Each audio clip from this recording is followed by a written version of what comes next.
expectantes para la última ronda. Tú, como siempre, luego dice que luego va a decir más trabas, aparte de las que ya has insinuado ahora. De todas maneras, yo creo que es el turno de Sergio. Sergio, yo creo que ya oyendo un poquito cómo está el estado del conocimiento, cómo los pacientes lo viven, cómo un periodista lo está viviendo también, por favor, tu opinión sobre... Muchas gracias, muy buenas tardes. Yo voy a ser breve porque creo que es más interesante seguramente el debate que lo que podamos decir, sobre todo los periodistas, porque bueno, más de lo que ha dicho la doctora es imposible y desde luego que la paciente también, ¿no? Yo voy a aprovechar para lanzar un poco, como siempre, la piedra precisamente para ese debate y para alertar de lo que puede venir. Creo que sobre el paciente, desgraciadamente, se está viniendo encima lo que podríamos llamar tormenta perfecta. ¿Cuál es la tormenta perfecta? Bueno, pues la tormenta perfecta, o en este caso imperfecta, sería la de la crisis. Hace, yo creo que 4 años, 5 años, España era uno de los países de la UE que autorizaba con mayor rapidez los medicamentos nuevos, y en todo el mundo pues éramos, con Australia seguramente, pues también del principal país o el segundo país. Han pasado 5 años, han pasado 6 años y ahora estamos en el vagón de cola. Estamos con Grecia, corregidme si me equivoco, estamos con Portugal. Desde que Bruselas autoriza un medicamento hasta que se incorpora realmente o efectivamente al hospital, y veamos a qué hospital, pues pueden pasar en torno a 2 años, año y medio, 2 años, etcétera. ¿Esto es así porque las autoridades quieren? Bueno, pues desgraciadamente no. España es un país que ha sufrido muy gravemente la crisis. En 2 años el país ha recaudado alrededor de 60.000 millones menos por culpa de la caída del consumo, y eso ha repercutido en sanidad. Y eso está haciendo que las autoridades sanitarias pues criben, muchas veces no adecuadamente, los medicamentos y el acceso al mercado, ¿no?, de estos medicamentos. En el fondo, lo que yo creo que hay que hacer es destapar todo esto, hay que denunciarlo y alertar precisamente de lo que puede venir, ¿no? Porque muchos enfermos que podrían beneficiarse de estas nuevas terapias, pues desgraciadamente no lo hacen. Aquí hay que echar un poco la culpa a todos, y no, los laboratorios no se puede decir que sean verdaderamente santos. Hay algunos que sí y otros que no, porque muchas veces se pretenden pasar como tremendamente innovadoras moléculas que realmente aportan bastante poco, por no decir nada, al sistema de salud. Pero en cambio otras sí aportan y al final pagan justos por pecadores, ¿no? ¿Qué se puede hacer? Bueno, pues en el fondo lo que se debe hacer o se debería hacer es una verdadera reforma de la sanidad que priorice recursos, y yo creo que esto no se está haciendo. La consecuencia de que no se está haciendo es que los pacientes se están convirtiendo, según donde nazcan o donde vivan, en pacientes de primera o pacientes de segunda. España es un país de 2 velocidades en sanidad, cada vez se ahonda más.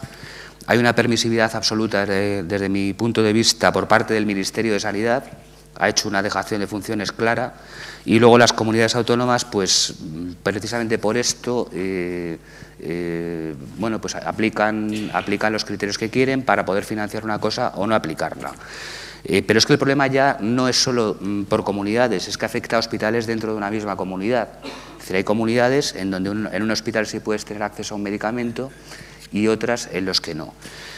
Es muy difícil hacer esto, es muy difícil desde mi punto de vista cuadrarlo, porque si nos vamos, por ejemplo, a medicamentos nuevos, pongamos el caso de la hepatitis C, bueno, pues si todos los pacientes que tienen hepatitis C, que pueden ser en torno a 800.000, recibiesen las terapias novedosas, pues España no tendría dinero absolutamente para nada. No sé cuántos miles de millones costaría el tratamiento para todos los pacientes cada año. Cada terapia me parece que cuesta 60.000 euros, multipliquemos por 800.000 pacientes. Igual que esto, pues cojamos el cáncer, cojamos diabetes, cojamos todas aquellas áreas en donde se han producido innovaciones terapéuticas. ¿Qué hay que hacer? Bueno, pues yo remarco, lanzo la piedra para que se recoja luego en el debate. Creo que falta esa reforma de la sanidad, creo que hay que definir qué se tiene que financiar y qué no. Creo que, por supuesto, como dice Javier, se tienen que financiar las innovaciones, pero las innovaciones reales. Creo que debe haber una criba muy potente por parte del Ministerio de Sanidad. Creo que todos los pacientes deben ser tratados de la misma forma, y creo que hay que acotar exactamente qué se da y eliminar lo superfluo para poder dar lo esencial, ¿no? En principio, ya he acabado. Gracias. Muy bien. Bueno, la verdad es que poco a poco se ha ido aumentando el nivel de las intervenciones, no en cuanto a la calidad, que todas lo tienen indudablemente, sino al nivel de compromiso, de discrepancias. No sé si ya en la sala hay alguna pregunta, pero vamos a empezar por la propia mesa. ¿Tenéis alguna pregunta, algún comentario sobre lo que habéis oído? Algunos. Felisa, sí, Ana, Javier. Tengo una pregunta para la doctora Yuc, porque me ha llamado la atención. Evidentemente todos lo sabemos, pero cuando nos lo dice una persona como tú, que estás en primera línea de esta historia de que los estadios pasan a una cuestión secundaria y que lo importante... esto entonces debe interpretarse como que aquello que tantas veces se nos ha dicho de que la detección precoz y en consecuencia el abordaje precoz era un elemento clave, ¿eso ha pasado a segundo plano? No. No, es un elemento complementario que tenemos en cuenta, que además es muy importante, pero no solo el estadio. El estadio era lo que marcaba antes el tipo de tratamiento, no para el pronóstico. El pronóstico sigue dependiendo de que haya poca enfermedad. El pronóstico, lo que es la evolución de la enfermedad. Pero para decidir una terapéutica, no tenemos en cuenta que tenga mucha o poca enfermedad, sino las características biológicas de esa enfermedad. Es decir, que el diagnóstico precoz es importante, a menor enfermedad, más probabilidades de erradicar la enfermedad, pero en cuanto a la elección del tratamiento, el estadio ha pasado a ser un término secundario. No es el prioritario, no es tengo que tratar más porque hay más células tumorales. No, es importante conocer esas características biológicas. Por tanto, es importante el diagnóstico precoz, toda la controversia que ha habido sobre la mamografía o no mamografía de diagnóstico, por supuesto que sirve y por supuesto no se puede decir que no sirve para nada, en absoluto. ¿Se oye? Sí. ¿Se oye? Sí. Tú perteneces a una comunidad en donde la crisis está siendo especialmente intensa, ¿no? Con recortes presupuestarios pues más intensos también que en otros territorios. Entonces, ¿tú has notado más presión, pongamos, del gerente o de las autoridades de la consejería a la hora de poder prescribir determinados medicamentos o efectuar determinados diagnósticos en tu hospital? Por supuesto que tenemos una presión actual mayor. La suerte que hemos tenido en mi comunidad, por ejemplo, es que los profesionales, los especialistas, nos hemos reunido y agrupado junto con los farmacéuticos y somos los que en parte decidimos qué hay que prescribir y qué no hay que prescribir, qué es innovación y qué no lo es. Con lo cual, yo creo que en ese sentido hemos tenido la suerte de poder coger el timón por parte de los especialistas y yo, vamos, nos estamos oponiendo a que haya esos recortes, porque el gran problema, esto que decías, de saber qué es lo que es innovación, qué es lo que beneficia y qué es lo que no, es decir, llegar a acuerdos entre los que hacen el pago, entre la industria, entre los especialistas y entre los pacientes que consideran, porque tú puedes decir 2 meses de vida no me sirven para nada, es muy poco para que me cueste tanto dinero. Alto, pregúntale al paciente, pregúntale ya no los 2 meses en tiempo, y en esto pasa lo mismo, sino la calidad. Es decir, cuando estamos en una fase donde no podemos curar el cáncer, que eso ocurre en situaciones importantes, es tan importante la calidad de vida, el control de síntomas, que pasa a un segundo plano lo que es el aumento de la vida, la supervivencia famosa, que muchas veces los legisladores, los gobernantes, se acogen a ese aumento de vida tan pequeño que no vale la pena para el coste. Pero, señor, y los tratamientos, cómo favorecen la calidad de vida, el control de síntomas en el tiempo que va a vivir, ¿vale la pena o no? Es decir, creo que hay que hacer ajustes en otras historias, hay que hacer ajustes en tanta... Bueno, yo es que estoy totalmente, como veis, en desacuerdo de que hayan tantas estructuras, tantas maravillas, sino que hay que, lo que es importante, como la sanidad y la educación, no se puede que pague la crisis de todas las burbujas que hemos tenido. Y por tanto, los profesionales nos negaremos, lucharemos junto con los pacientes. Es decir, creo, y ahí tenemos que estar ayudados por vosotros, por supuesto. ¿Quieres hablar?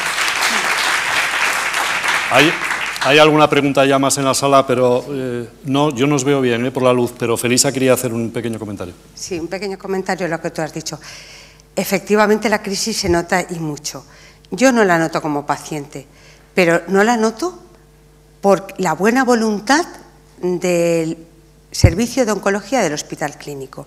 A mí, Ana Yuk ha llegado a verme a las 5 de la tarde sin haber comido. Y yo decirle, Ana, ¿te subo algo? Y decirme, no, a las 3 la secretaria antes de irse me ha traído un café con leche. Y detrás de mí aún habían 2 personas. Y ahora con la doctora Bermejo lo mismo. Y yo estoy agradecidísima, pero no podemos depender de la buena voluntad de los profesionales. Yo tengo la suerte de estar en un servicio que pasa así, pero eso no puede seguir así. No podemos depender de la buena voluntad de los maestros, de la buena voluntad de los médicos, de las enfermeras, de la gente de los hospitales. Y si la cosa todavía funciona, yo creo que es por eso. Antes de pasar la palabra ahí, simplemente un comentario. Cuando yo le invité a Ana a que estuviera esta tarde aquí, no sabía cómo decirle que era un sábado por la tarde, porque yo sé que vosotros hacéis siempre los congresos los fines de semana, lo cual pues también hay que reconocerlo públicamente, pero no sabía cómo decírselo. Y al final le decía, hay un pequeño pero, un sábado por la tarde. La alegría que la di, fenomenal, no pierdo una hora de ver pacientes, puedo atender toda la semana, etcétera, etcétera. Bueno, estos son los profesionales sanitarios que tenemos, ¿no? Independientemente... Que es en general, sí, he dicho... no es una excepción. No, yo creo que la oncología es una especialidad donde vimos tanto el sufrimiento que los pacientes son los que nos enseñan a vivir. Pero como dice Felisa, y estoy de acuerdo, no puede ser la buena voluntad. Tenemos que articular los medios para que esto no sea buenas voluntades, sino verdaderamente procesos bien estudiados y bien soportados. Eso está clarísimo. Pasamos a preguntas de la sala, por favor. Yo, al final, lo que iba a comentar casi lo ha comentado ya Ana Yuk. Estamos en un momento en que es verdad que la medicina personalizada es el paradigma y es el futuro, pero en las redacciones recibimos muchas veces notas de prensa que son avances de 2 meses más de esperanza de vida, 1 mes más, 3 meses de progresión, de no progresión de la enfermedad. Y eso, Sergio, que es jefe, y Javier, que lo es, ¿no? Eso es muy difícil de venderle a tus jefes como una novedad, porque claro, de 6 meses a 8, es muy difícil que eso, quiero decir, el Herceptin fue un hito, el Avastin fue un hito, pero hay mucha innovación de esta pequeñita, por decirlo de alguna manera, ¿no? Que cuesta mucho venderla. Yo no sé cómo se puede hacer o cómo no se puede hacer, ¿no? Y ahí quizá probablemente el papel de los pacientes sea fundamental, pero desde luego los que trabajamos en medios nos cuesta mucho hacer que eso trascienda y seguro que es muy importante, y no me cabe la menor duda del que está inmerso en ese proceso, que le digan que va a tener 3 meses más sin síntomas es una maravilla, pero claro, cuando estás hablando de una cosa general dices, pues melanoma, lo último que ha salido, ¿no? Pues, de 10 meses a 12, y dices, bueno, pues hombre, enhorabuena, pero hacer de eso una noticia gorda es muy difícil en un periódico, ¿no? Yo no sé cómo lo podéis manejar o cómo lo podemos manejar, si se os ocurre a vosotros. Me dejáis y enseguida os dejo. Es que este tema es candente para nosotros también. Es decir, En oncología jamás se han dado pasos gigantes, jamás hemos tenido beneficios. Lo que ha ocurrido con trastuzumab es espectacular, 50% de disminución de riesgo de recaída o 1/3 de evitar muertes. Eso no ocurre todos los días. Los avances son pequeños, pero pequeños sumados es el avance que hemos dado y es ese aumento de supervivencia. Y el control de los síntomas, ¿por qué decimos 2 meses o 6 meses? Porque las autoridades regulatorias quieren lo objetivo. Pero para mí eso, tienes toda la razón, no tiene gran importancia, 2 meses más de vida. Lo que tiene mucha importancia es, pero eso las autoridades regulatorias lo tienen poco en cuenta, lo que es la calidad de vida que das a estas pacientes con ese aumento, ya no de vida de 2 meses, sino aumento global de la calidad de vida. Para mí es mucho más importante. Diría ahora a todos, porque ahora ya empieza a haber varias manos en la sala, en la propia, que fuéramos preguntas muy concretas y respuestas muy concretas. Por favor, Javier. Un comentario muy rápido a lo que has comentado, Emilio. Tenía aquí, porque la he traído por casualidad, una diapositiva que a veces pongo. Es una diapositiva de Sackett, del año 2004. David Sackett, como sabéis, era está jubilado ya, pero fue durante 21 años jefe del Departamento de Epidemiología y Estudios de la Universidad de Oxford, y dijo aquí en una conferencia en Madrid, el conocimiento del profesional médico va a cambiar completamente entre 6 y 8 veces a lo largo de su vida. La evidencia científica en medicina aumenta entre el 7 y el 10% cada 8 años. Y decía, lo centraba en el ámbito de las enfermedades infecciosas, decía que las enfermedades infecciosas cambian radicalmente de óptica, lo dice Sackett, radicalmente cada 12 años, después de unos 400 pasos pequeños. Claro, ya sé que es difícil, te entiendo perfectamente. Eso por un lado. Y después otra cosa también quería comentar a lo que tú decías. Yo creo que en este país hay mucho cabreo de barra de bar. Estamos todos, nos quejamos, pero nos quejamos en la barra del bar, como nos quejamos de que ha fallado el gol no sé quién o no sé qué. Pero yo creo que hay que exigir. Y hoy que todo el mundo se le llena, hablo por ejemplo de los políticos, vamos a hablar de los políticos porque lamentablemente hay que hablar de los políticos. Los políticos se les llena la boca con temas, por ejemplo, de farmacoeconomía, ¿no? Por ejemplo. Bueno, pues todos los estudios, si se pueden coger 100.000, dicen que por cada euro invertido, estamos en el tema de la inversión o el gasto. Hablemos de salud, hablemos de inversión, no hablemos de gasto. Por cada euro, eso lo sabéis mejor que yo, cada euro invertido en salud se recogen a corto o medio plazo, y ahí está el drama. Las legislaturas duran 4 años. Se recogen entre 7 y 10. Esto se va uno incluso a Google, busca y verás que todos los estudios coinciden. Cada euro invertido, corto, medio plazo, situando eso entre los 4 y 10 años, y claro, en medicina es muy poco, aunque todo va tan rápido, es muy poco, se recogen entre 7 y 10. Esto es así. Sergio, por favor. Nada, lo que tú has planteado es el arcano, es decir, cómo colocar una noticia de ese tipo en una sección de sociedad con 3 páginas en donde tienes que competir con, pues realmente no se coloca. No la colocas tú, no la coloco yo, no la coloca nadie. O sea, ¿por qué no? Y aparte la sensibilidad generalmente de la gente que lleva las secciones de sociedad, que es donde van las noticias de salud, pues suele ser mínima, salvo que la enfermedad les afecte a ellos. Es así de triste. Es así de triste y hasta ese punto llega el conocimiento, desgraciadamente, de la sanidad en el sector periodístico, en donde la gente que ha llegado a un cierto estatus pues no tiene ni pajolera idea, ¿no?, de la sanidad y le importa 3 narices, insisto, hasta que les pasa a ellos. Y entonces sí entra la historia. Yo me acuerdo que tuve que dar una página sobre el melanoma, sobre un fármaco para el melanoma que estaba ensayándose en fase 1 estaba en Australia, creo que era.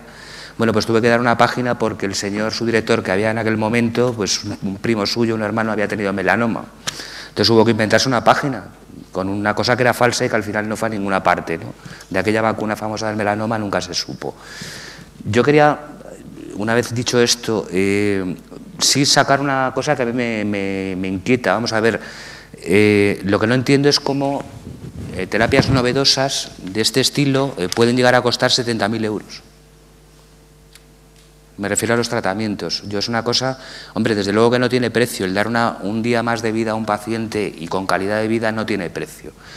Pero no podrían hacer algo más los laboratorios, la industria farmacéutica, porque esto es insostenible. Es decir, el país quiebra, por mucho que quitemos de otros lados para destinarlo a la sanidad, con tratamientos de 70.000 euros no hay nada que hacer.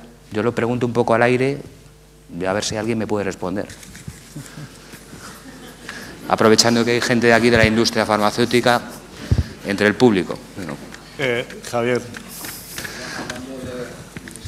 Hablando de los pequeños pasos y hablando sobre todo de nuestra responsabilidad, nosotros como comunicadores, gestores sanitarios, políticos, yo me acuerdo cuando Clinton presenta el genoma humano, se le llena la boca y dice esa frase tan maravillosa que le escribió su escritor de discursos, de que el cáncer algún día será solo una constelación en el cielo.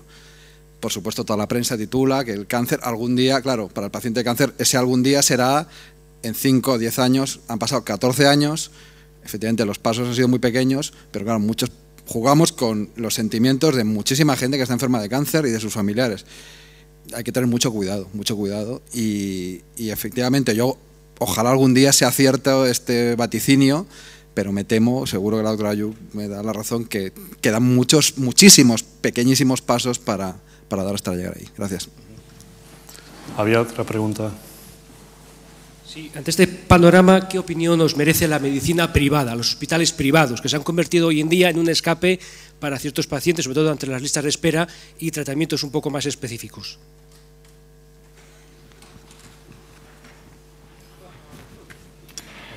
Bueno, yo no hago medicina privada, me he dedicado toda mi vida a la medicina pública, porque creo que la buena medicina a nivel de lo que hoy exige el diagnóstico, todo el proceso, pues se tiene que dar en los centros que pueden ser privados. Es decir, hay centros privados, por ejemplo, el MD Anderson, el Memorial de Nueva York, son centros privados, pero tienen unos laboratorios de investigación translacional importantísimos. Los centros privados no tienen por qué solo ser aplicadores de tratamientos. Yo en eso estoy totalmente en desacuerdo. Creo que si es un centro privado, que uno puede costeárselo, pues que deje los recursos para la gente que no puede o las compañías de seguros, pero no estamos ahí en España, ¿eh? En España las compañías de seguros no son las que más están aportando estos fármacos de innovación. Cuando los autorizan es cuando ya la sanidad pública los ha autorizado de sobra. Yo creo que hoy en nuestro país la medicina pública es la medicina de calidad. Lo que tenemos que luchar es para que esto se nos mantenga, que es como tú decías, es difícil. Yo diría algo, y no en favor de la industria, ¿no?, sino que verdaderamente de los fármacos que empiezan su recorrido para ser investigados, de 800 fármacos innovadores que tenemos en estos momentos, por ejemplo, de fármacos biológicos, ¿sabéis cuántos llegarán a ser verdaderamente útiles? Un 2 a un 3%. Es decir, cantidad de fármacos se quedan en el camino. Lógicamente, estos fármacos innovadores, cuando salen a ser verdaderamente útiles, han dejado atrás muchos otros. Pero verdaderamente yo también soy partidario, incluso para la investigación y para lo que son las nuevas leyes actuales de farmaindustria, están acotando lo que es el gasto superfluo, yo estoy 100% de acuerdo, en lo que no es útil para la investigación. Estamos ya fuera de tiempo, sé que en la sala hay 2 preguntas, vamos a terminar con esas 2 porque luego los 4 miembros de la mesa van a hacer una ronda final y van a fijar posiciones. Por favor. Sí. No sé si se me oye. Sí. Me acerco más. Sí. Creo haber entendido a la paciente, y te doy la enhorabuena por tu intervención, que gracias a la doctora Ayub, por cierto, que todos los pacientes, todas las personas, querríamos tener unos profesionales médicos que si nos pidieran escalar el Everest, lo escaláramos. Así es como queremos tener todo el mundo creo que estamos aquí, ¿no? Pues profesionales médicos. Dicho esto, creo haberte entendido que gracias a que la doctora Yuk te pidió una ecografía abdominal, que no se piden después de a los 5 años de curación del cáncer de mama, gracias a esa ecografía abdominal te diagnostican lo que tienes ahora y gracias a ello estás aquí. Mi pregunta es, ¿el Sistema Nacional de Salud, debido a la crisis y los ahorros de costes, están pidiendo esas ecografías abdominales en este caso concreto o no? Y la sanidad privada no te quiero ni contar. Los seguros médicos son los que dicen a esta paciente no vamos a hacerle una ecografía abdominal si está curada de su cáncer de mama. Es una reflexión, ¿eh? Gracias. Supongo que Ana te podrá informar mejor. Lo que sí que quiero decir es que cuando en esa revisión, cuando se me detecta la primera metástasis, Ana dice, y además es que lo tengo clarísimo, ya no se acordará, pero yo sí, Ana dice, es que lo sabía, es que la ecografía abdominal hay que seguirla pidiendo, a pesar de los 5 años, porque todo te ha salido bien excepto eso. Y ya enseguida me mandó un PET-TAC y luego, hablando con otras pacientes de otros hospitales y otras pacientes de mama, de cáncer de mama, me dicen que no les piden ecografía abdominal después de 5 años. Yo solamente sé mi experiencia personal, Ana te podrá decir más. No, rápidamente, para no pasar tiempo.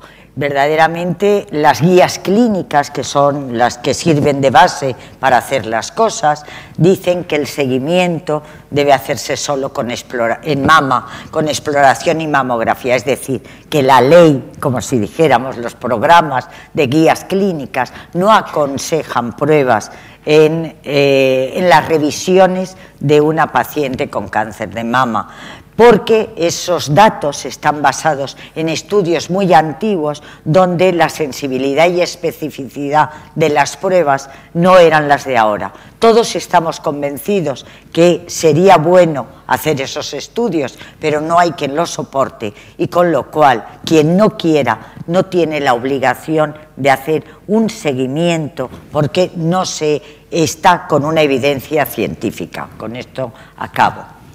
Última pregunta de la sala.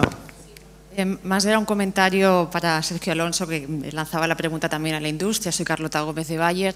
El porqué del precio de los fármacos, bueno, ya lo apuntaba la doctora Yuk, hay que invertir en más de 1000 moléculas para que acabe siendo un producto que finalmente tenga éxito, ¿no? Como en el tratamiento de alguna patología. Eso significa que puedes invertir durante, bueno, hasta fase 1, 2 y que, bueno, pues tengan más o menos éxito, ¿no? Y porque el coste medio, digamos, de inversión de un fármaco son 1000 millones. También es cierto que no todos los tratamientos son de 70.000 euros, eso también hay que ponerlo, que parece que todos sean de 70.000. Y segundo, porque el coste farmacológico significa el 16% del coste sanitario, con lo cual es un gasto importante, pero no es el mayor y yo creo que eso hay que tenerlo en cuenta cuando hablamos de que se va a resquebrajar la sanidad, poner un poco en contexto qué significa el coste farmacológico dentro del coste sanitario y si vemos también si puede haber alguna mejora en el resto de las partidas de la sanidad. Muchas gracias a la última intervención. Iba a contestar yo, pero agradezco la intervención. La organización confió en mí como moderador, no como ponente, con lo cual he evitado aguantarme opiniones, posiciones e incluso las preguntas que tenía no he necesitado utilizarlas. Muchísimas gracias. Y yo creo que una última ronda, si queréis en orden inverso a como empezamos, Sergio, Javier, Felisa y Ana. Que nos digas qué le das porque tiene mejor cara que Javier y que yo. O sea, que dínoslo porque entonces estarían bien empleados los 70.000 euros. Javier. Breve. Muy breve. 4 o 5 cosillas. La evolución de la bioinformática es un recurso de primer orden para asegurar la extensión de una medicina más adaptada a cada paciente. Leo para ser más rápido, de las notas que aquí había apuntado. La simplificación y el abaratamiento de las tecnologías está siendo esencial en el descubrimiento de nuevos biomarcadores y dianas moleculares y la secuenciación masiva de genes. La investigación y el desarrollo en el ámbito de la medicina individual y personalizada goza de buena salud, pero su talón de Aquiles, yo creo que estaremos de acuerdo todos, es su aplicación clínica, ¿no? La fragmentación de la aplicación clínica y su desconocimiento amenazan la implantación de la medicina personalizada en este país y mucho más, que estoy de acuerdo con Sergio, en que en un momento como este, en el que hay que dejarse de cabrearse en el bar y exigir por otros medios. Y acabo en una reciente reunión en la que también, Jaime, tú asististe, se solicitó un mapa fiable, textualmente, mapa fiable de todas las iniciativas en genética y genómica en España para asentar la medicina personalizada en nuestro país, un mapa que falta. Y me estaba acordando, a medida que hablabais, de una frase de Churchill que decía que muchas veces en la vida se llega al éxito tras ir de fracaso en fracaso con entusiasmo. Muchísimas gracias, Javier. Felisa.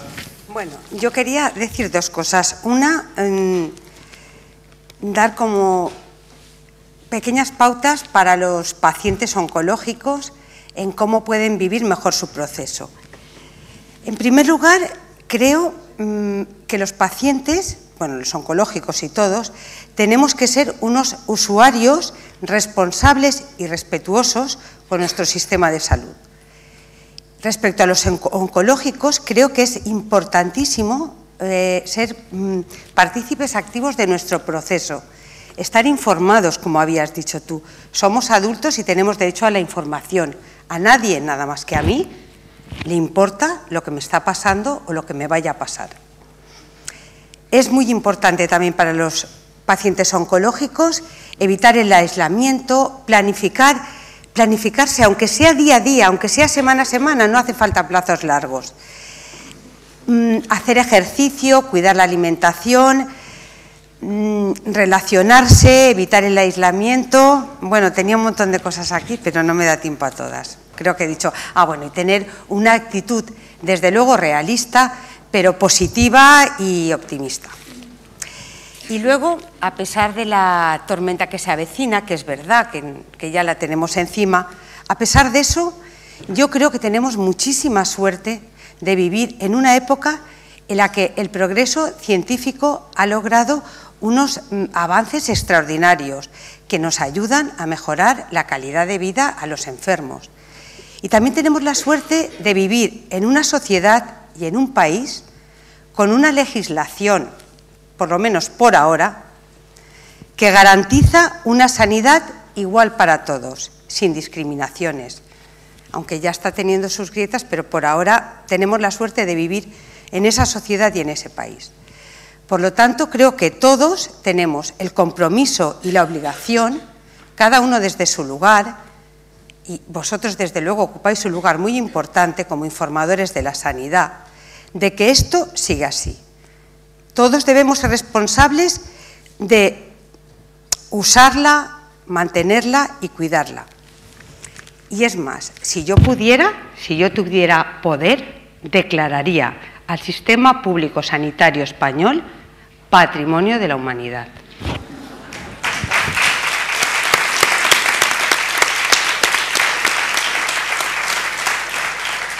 Bueno, ya por último, Ana. Bueno, yo por supuesto que pienso que estamos en la punta del iceberg de la medicina personalizada, conocemos la biología del tumor, pero todavía nos gana la batalla, todavía se nos producen resistencias, tenemos los grandes retos del conocimiento de la biología que nos lleva a fármacos de personalización y creo que el futuro está ahí. Y además creo que este sistema sanitario, con el esfuerzo y el apoyo de todos, no podemos perder el tren del avance y la innovación, porque nuestros pacientes lo merecen y porque puede ser. Y como puede ser, lucharemos para que sea. Y nada más.